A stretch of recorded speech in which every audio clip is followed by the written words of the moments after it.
사도 바울은 다메섹 도상에서 예수님을 만난 그 뒤로 한 번도 뒤돌아보지 아니하였고, 한 번도 세상 생각하지 아니하였고, 한 번도 자기 가는 길이 어렵고 힘들다고 해도 자기 입으로 내뱉어버리지 않았습니다. 그가 예수를 만난 이후에 정말로 예수를 위하여 핍박받는 곳에 교회를 세우고 하나님의 백성을 찾아 하나님의 나라를 증거하는 이 사도 바울이 고린도에 교회를 세우게 된 동기가 참 어렵고 힘든 가운데 세워지고, 또 거기에 하나님의 말씀을 선포하게 되는 이런 역사를 우리가 볼 수 있습니다. 고린도는 항구 도시입니다. 그리스의 항구 도시인데, 그 항구 도시에서 저 로마를 위시해서 유럽으로, 소아시아를 위해서 저 아시아 지역으로 무역이 활발한 항구 도시입니다. 그래서 고린도는 돈이 많이 들어오고 외지 사람들이 많다가 보니까 사치하고 방탕하고 향락과 음란의 도시입니다. 타락하는 도시입니다. 사울은 바울이 된 이후에 이 지역에 가서 복음을 전하게 됩니다. 복음을 전하면서 여러 가지 어려움을 당합니다. 그런데 그 중에도 사도행전 18장 8절에 보면은 해당 장 그리스보가 복음을 받아들입니다. 그리고 온 가정이 예수를 믿게 되고, 그것을 중심해서 고린도 사람들이 바울의 설교를 듣고 세례를 받고 개종하는 일이 생기게 되었습니다. 바울이 그 지역을 떠나려고 할 때 사도행전 18장 9절 10절에 보면 밤중에 주님께서 환상에 바울에게 나타납니다. 두려워 말마, 두려워하지 말아라. 그리고 잠잠하지 말고 말하라. 내가 너와 함께 하겠다. 아무도 너를 대적하거나 해롭게 할 자가 없을 것이다. 이 성에 하나님 백성, 내 백성이 많음이니라. 하나님께서 예수 그리스도를 이 땅에 보내시고 택한 백성을 위하여 십자가에 못 박아 피를 흘리게 하시고 택한 백성을 찾아내는데, 이 음란의 도시, 향락의 도시, 이렇게 타락하는 큰 항구 도시에 교회가 세워지게 된 것, 오늘 우리가 한번 생각해 보면서, 오늘날 이 세상이 타락하고 있습니다. 오늘 이 세상이 향락에 젖어 있습니다. 방탕과 사치하고 있습니다. 그런데 오늘 우리가 정말로 하나님 나라를 위하여 세워지는 교회가 든든하게 세워지기를 바랍니다. 고린도 교회가 세워진 이후에 이 교회가 말썽이 많았습니다마는 하나님께서 이 교회를 통하여 많은 역사도 하십니다.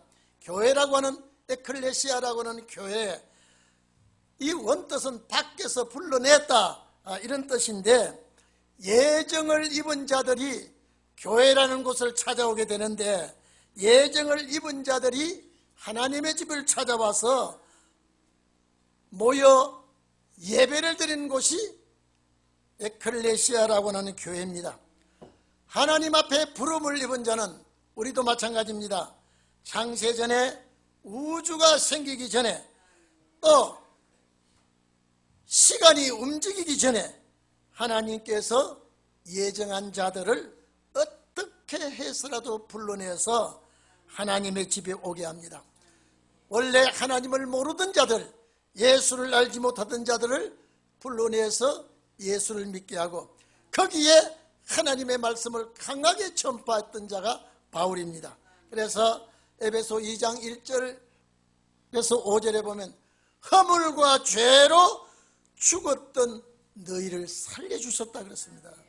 과거의 죄로 인하여 영이 죽었고 살았다고 하나 하나님과 관계가 끊어졌고, 세상 풍습을 쫓고 공중의 권세 잡은 자를 따라 다니던 자들이 예수 그리스도를 통하여 죄사함을 받고 예수 그리스도를 통하여 영이 다시 삶을 얻어서 하나님의 집을 찾게 된 것입니다. 그래서 이미 죽었던 저희를 살려주신 주님, 이미 죽었던 저희를 새 생명을 주셨던 주님의 은혜로 살게 되었다는 것을 사도 바울이 강력하게 증거를 하고 있습니다.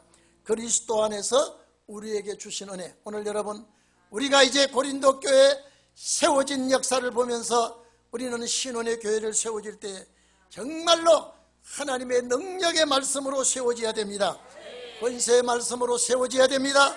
다시 오실 그리스도에 대해서 담대한 교회가 세워져야 됩니다. 그래서 바울은 그 당시에 여러분, 바울의 설교를 꺾을 자가 없었습니다. 바울의 설교를 아무도 꺾지를 못했습니다. 그래서 빌립보서 3장 8절에 보면 사도 바울은 그리스도를 아는 지식이 가장 고상하다 그랬습니다. 자기는 율법학자였고 가말리엘의 학문을 배운 사람이요, 그 다음에 바리새 교인 중에 바리새 교인이요, 벤야민 지파 사람이라고 그랬는데, 예수 그리스도를 알고 나니까 하늘 보좌에 계셨던 주님이 이 땅에 와서 우리를 위해서 죽으시고 부활하시고 죄를 사해 주시고 우리의 허물과 죄를 담당하신 주님, 너무나 이것을 생각하니까 고상한 지식이요, 너무나 고상하기 때문에 나는 세상 것은 다 배설물로, 화장실에 갖다 버리는 배설물로 여긴다고 그랬습니다. 사도 바울은 정말로 십자가 비밀을 깨닫고 난 다음에 십자가의 죽음도 불사하고 어떤 핍박이나 고통이나 어려움이나 괴로움을 전부 두려워하지 않냐고 나간 분이 바울입니다. 오늘 우리도 정말로 이 시대에 하나님의 말씀에 변론 권세를 받고 하나님의 능력에 사로잡힌 자가 되기를 바랍니다. 그래서 바울의 변론을 꺾을 자가 없고 바울의 그 말씀을 공격할 대적자가 없었습니다. 그래서 사도행전 14장 22절에 보면 바나바를 스스락으로 바울은 험해라 그랬습니다. 험해는 뭐냐면 웅변의 신이다, 변론의 신이다 말하는 것이죠.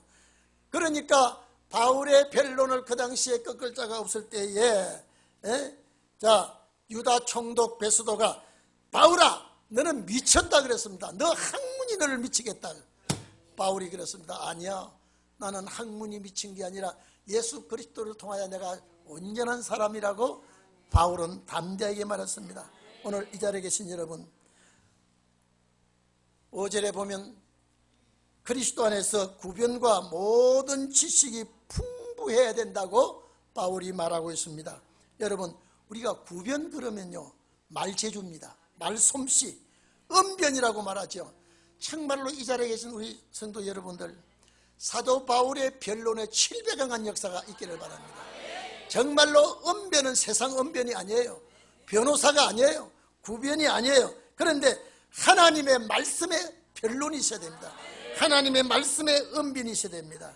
그래서 구변이란 말씀은 오늘날 우리의 입에서 나오는 하나님의 진리의 말씀을 풍성하게 나타나기를 바랍니다. 그래서 모든 지식, 구변과 지식이라고 그랬습니다. 이 고린도 교회 보내면서 구변과 지식, 이 지식도 세상 지식이 아닙니다. 세상 것이 아닙니다. 그리스도에 대한 지식입니다. 오늘 이 자리에 계신 여러분, 구변과 지식이 풍족하라고 그랬습니다. 오늘 우리가 이 세상에 저와 여러분이 말씀에 감당하지 못하는, 세상 사람들이 당해낼 수 없는 이런 구변과 말씀의 지식이 있기를 바랍니다. 이게 풍족해야 됩니다. 사도 바울은 십자가 부활이 풍족했습니다. 십자가 부활이 넘쳐 흘렀습니다. 오늘 우리는 다시 오실 그리스도에 대하여 지식이 풍성해야 됩니다. 동인교회 어느 집사, 어느 장로, 어느 권사, 이분들은 말씀을 정말로 그 구변은 하나님께서부터 내려주신 구변이요 지식이요, 저 사람은 정말로 그리스도인의 웅변이요 대답이라고 하는 이런 소리가 들려지기를 바랍니다. 세상 사람이 당할 수 없는 구변, 세상 사람들이 당해낼 수 없는 그런 변론이 우리에게 있기를 바랍니다. 정말로 우리는 하나님의 말씀에 은변이 있어야 되고요, 세상 사람들이, 어떤 지식인들이, 어떤 종교인들이 당할 수 없는 그런 역사가 있기를 바랍니다. 신원의 역사는 더 말씀을 더 잘해야 돼요. 신원의 종교는 더 강한 역사가 나타나야 됩니다. 이사야 50장 4절에 보면요, 학자의 혀를 준다 그랬습니다. 오늘 우리가 학자의 혀를 받아야 되고요, 학자같이 하나님의 말씀을 증거해야 되고, 듣는 분들도 학자같이 깨달아야 됩니다. 오늘 우리가 이 시대에 사명의 무언가를 우리가 느껴야 됩니다. 내가 할 일이 뭐냐? 오늘 지금 우리가 지금 생각하지 마세요. 내가 뭐라고, 내가 아이고 너 주제에 너 같은 거 그러지 마십시오. 하나님의 신이 나에게 감화 감동 줄 때 하나님의 놀라운 역사가 나타날 줄로 믿습니다. 여러분, 기도원도 하나님이 찾아왔을 때 보잘것없는 옹졸한 사람이었습니다. 그런데 하나님이 그를 선택하고 그를 대단하고 위대한 자로, 큰 자라고 할 때 그는 큰 자로서의 쓰임을 받았습니다. 오늘 그런 역사가 우리에게 있기를 바랍니다. 하나님이 찾아와서 이 시대에 대하여 말씀해 주시고 이 시대의 사명을 우리에게 꼭 주시기를 바랍니다. 우리가 하나님의 말씀의 정인으로서, 그리스도의 정인으로서 다시 오실 주님에 대해서 우리가 정확한 말씀을 해야 됩니다. 오늘날 기독교인들이 이걸 모르고 있습니다. 이걸 못하고 있습니다. 그런데 오늘 우리 교회 어떻게 해야 주님 오실 때에 어떤 일을 해야 되는지, 어떤 준비를 해야 되는지, 내 입에서 무슨 소리가 나와야 되는지, 내 입에서 정말로 그리스도의 소리가 나와야 되겠고, 학자 같은 소리가 나와야 되겠고, 다시 오실 주님에 대하여 내 입에서 감동시키는 말씀이 나오기를 바랍니다. 상대방이 바울의 말을 듣고 감화 감동을 받고 하나님의 집을 찾아왔습니다. 그를 통하여 세례를 받았습니다. 오늘 우리도 이런 역사가 있어야 됩니다. 그 말씀을 듣고 감화 감동을 받고 이제는 오실 주님을 맞이하는 일에 정말로 우리가 힘을 쏟아야 됩니다. 그리고 6절에 보면 그리스도의 증거가 견고해야 되고 흔들리지 말아야 됩니다. 오늘 이 자리에 계신 여러분, 우리가 바울 같은 그런 위대한 자가 되기를 원하지요. 그가 하나님의 사람이 되고 하나님의 말씀을 전가할 때에 정말로 육신을 돌아보지 않았고 세상을 돌아보지 않았고 하나님의 말씀에 사로잡혀서 옥에 가기도 하고 매맞기도 하고 비난받기도 하고 욕을 먹어도 당연한 줄로 생각하고요, 원망하지 아니했고 오히려 죽음과 고난과 괴로움을 달게 받은 사람이 사도 바울입니다.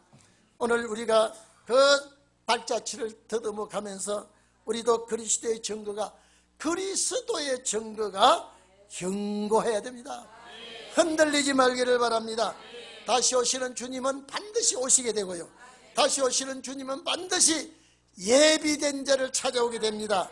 초림의 주님은 죄인을 찾아오셨지만은 재림의 주님은 죄와 상관없는 자를 찾아오신다고 했기 때문에 이것이 큰 구원입니다. 이 말씀을 전가할 수 있기를 바랍니다. 여기에 대해서 구변과 지식이 풍성하기를 바랍니다. 정말로 우리는 말씀을 듣고자 하는 데는 어디든지 가서 전해야 되고요, 갈급한 자에게는 진리의 말씀을 전해주고 굶주린 자에게 빵의 말씀을 전해주고, 이래서 우리가 주님 앞에 인정을 받는 그런 종들이 되기를 바랍니다. 우리가 견고하단 말은 우리가 깊이 말씀의 뿌리를 받고 흔들리지 않아야 됩니다. 하나님의 말씀이 얼마나 우리의 마음을 사로잡아서 이 말씀의 뿌리가 깊이 박혀서 그 누구도 넘어뜨릴 수가 없고 그 누구도 꺾을 수가 없는 말씀의 능력이 우리에게 있기를 바랍니다.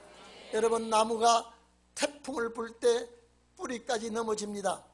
오늘 그 뿌리가 깊이 박혀 있으면요, 태풍이 불어도 넘어가지 않습니다.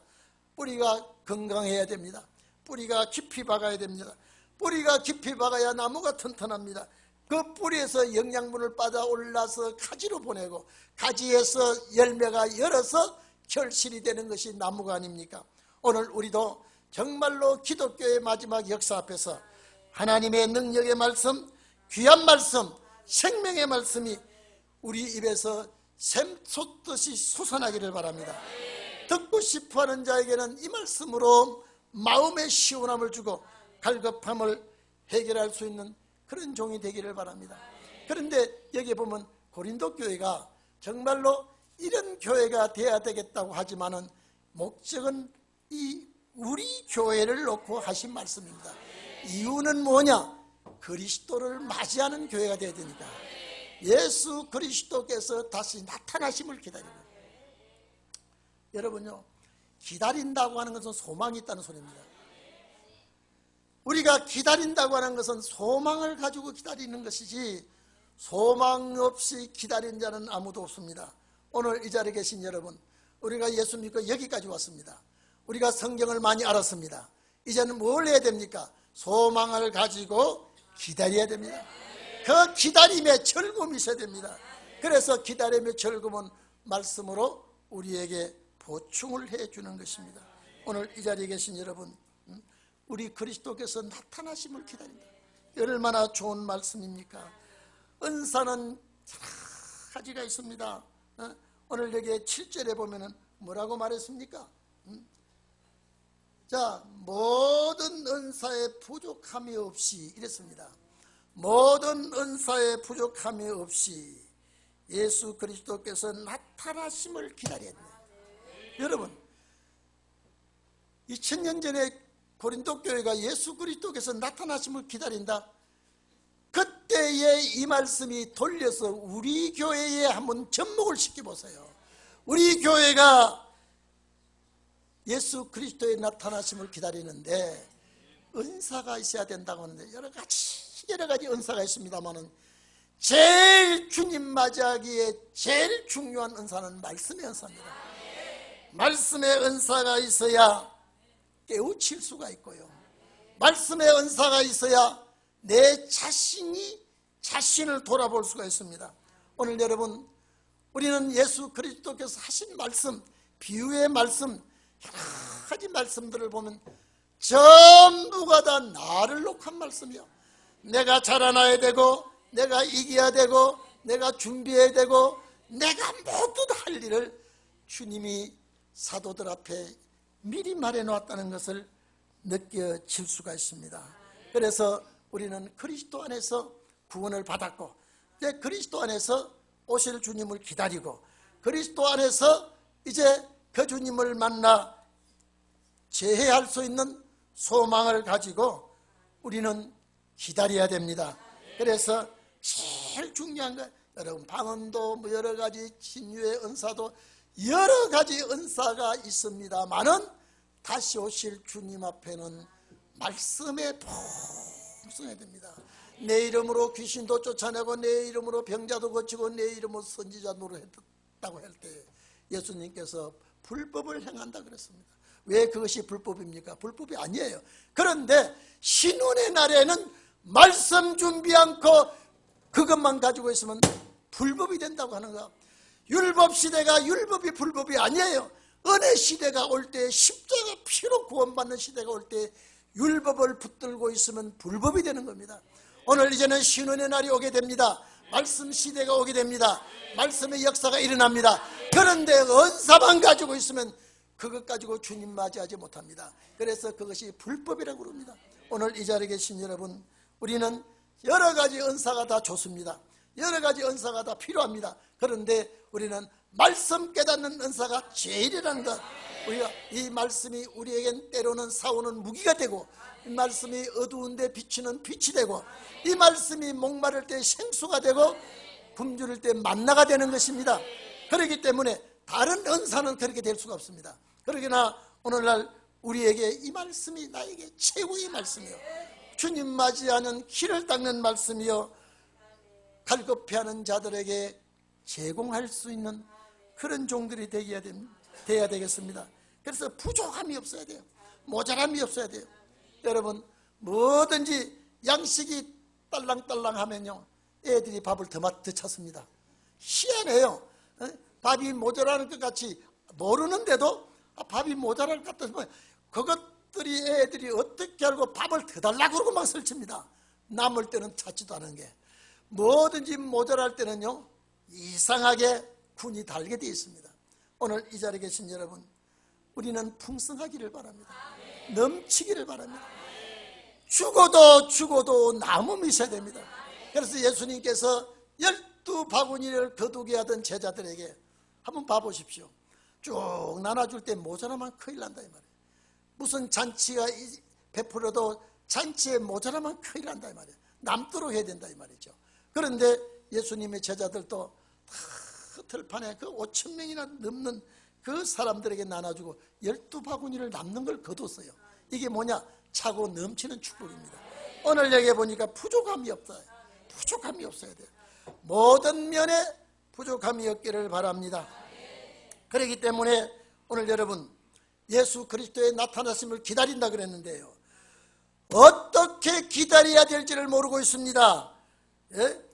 어떻게 기다려야 주님을 맞아야 되는지 모르고 있습니다. 예복이 어떻게 되는지도 모르고 있습니다. 등불을 켜고 있어야 된다고 하는데 그 등불이 어떻게 되는지도 모르고 있습니다. 신부의 자격이 어떻게 해야 신부의 자격이 되는지도 모르고 있습니다. 오늘 여러분 그분들에게 일일이 전할 수 있는 오늘 이 역사의 중심의 선자가 되기를 바랍니다. 오늘 우리는 이 말씀이 어두울 때는 등불 역할을 해야 됩니다. 그리고 여러분 말씀을 모르면 등불이고 만나고 이거 아무것도 못합니다. 첫째 말씀을 알아야 등불이 되는 역사가 어떻게 일어나는지, 말씀의 만나가 어떻게 우리에게 주어지는지, 말씀으로 입는 예복이 어떻게 되는지, 이걸 말씀을 깨닫는 자에게 알게 되지 모르면 전혀 안 되는 것입니다. 그래서 오늘 이 자리에 계신 여러분, 우리는 지혜와 총명의 신이 임해야 되겠고 말씀을 깨닫는 신이 임해야 되겠고 학자같이 전하는 입술이 되어야 되겠고, 이것이 예수 그리스도께서 나타나심을 기다리는 교회입니다. 우리 동행교회는 이 사명을 감당하기를 바랍니다. 이 일에 부름을 입은 줄 압니다. 여러분 우리가 이 자리에 온 거 그냥 우연히 온 걸로 생각하지 마세요. 누구를 통하여 왔든지 간에 주님이 인도하신 거예요. 오늘 사도 바울이 말씀하신 것과 같이 우리는 예수 그리스도 안에서 우리가 부름을 입었고 예수 그리스도 안에서 우리가 자녀가 되고 그 피를 통하여 죄사함 받고 하나님을 아버지라고 부르는 것, 여러분 이건 우주가 생기기 전에 예정을 입은 자들에게 주시는 은혜입니다. 우리가 창세전에 세상 만들기 전에 이랬단 말이에요. 우리를 예정했습니다. 예정했어요.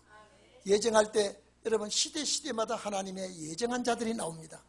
모세 시대의 예정도 있었고 아브라함 시대의 예정도 있었고 창세전의 예정이 다 시대마다 이루어집니다.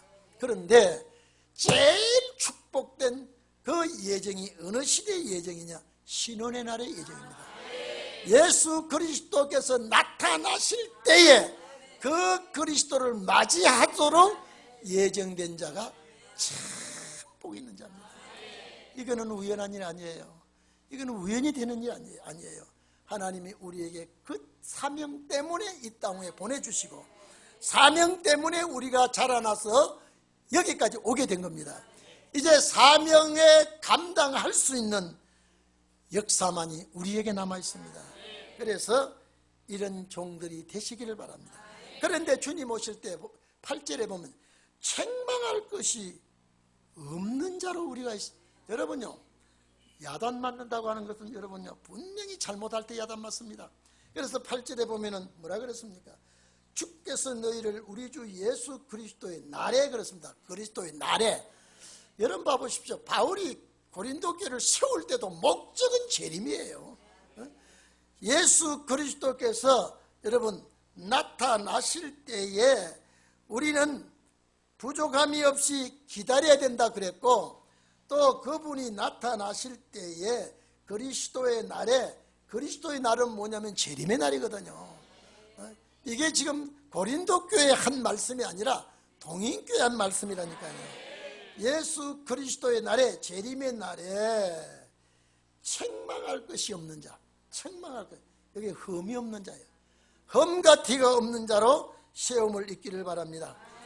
자, 초림의 주가 오실 때는요, 책망받을 자들, 흠이 많은 자들, 죄인들의 괴수, 여러분 세리와 창기, 이런 자들을 예수님이 찾아왔습니다마는 재림의 주님 앞에는 흠이 없어야 되고 티가 없어야 되고 책망받을 일이 없어야 됩니다. 그 주님을 내가 모시고 그 주님을 내가 기다리고 그 주님을 맞이해야 될 때가 이제 우리 시대에 와 있다니까요. 그래서 여러분 그렇습니다. 율법교회가 있었던가 하면 은혜의 교회가 있었고요, 은혜의 교회가 있었는가 하면 신은혜 교회가 있게 됩니다. 그래서 제일 마지막에 마무리를 짓는 교회가 무슨 교회냐면 신은혜 교회입니다. 우리 교회가 여기에 서 있기 때문에 말씀에서 흔들리지 말아야 되고요. 그래서 우리 교회 자랑이 뭐냐? 여기는 아무 자랑이 없습니다. 건물 자랑도 없고 인물 자랑도 없고 모든 자랑이 없습니다마는 말씀 하나만은 끝내줘야 됩니다. 이 말씀 하나만은 어디를 갖다 놔도 흠잡을 것이 없는 그런 말씀을 우리가 가지고 있다는 것을 알고 우리 주님 오실 때까지 정말로 멋지게 주의 일하다가 주님을 맞이하는 성도들이 되기를 축원합니다. 기도하겠습니다.